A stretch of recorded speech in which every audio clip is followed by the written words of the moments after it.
the fact that we made a different record is kind of like scary for a lot of people. I think like the fact that it doesn't sound like a lot of the other stuff you might play.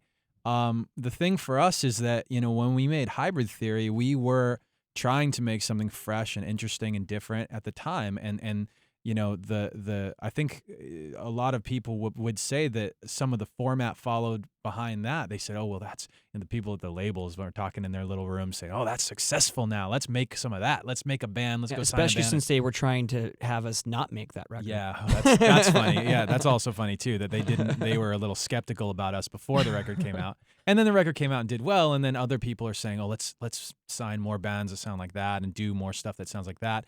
And then everything kind of followed there. And that's not, I hope that doesn't come off like I'm patting us on the back or being cocky. I mean, I think that the people in radio, would you not, is that not true?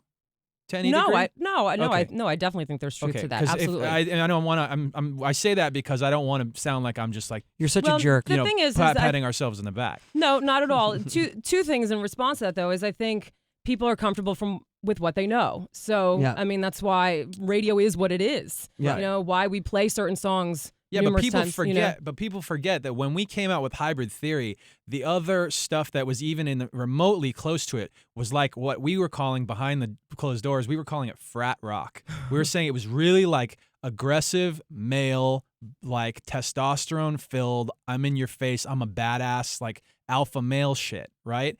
And our stuff was not that. Like we came out with, there's a flavor of hip hop in there, but there was a flavor of like Depeche Mode in there. There's a flavor of The Cure. There was stuff that was a little more introverted and exposed insecurities and exposed shit that was going on inside that those other bands would not touch.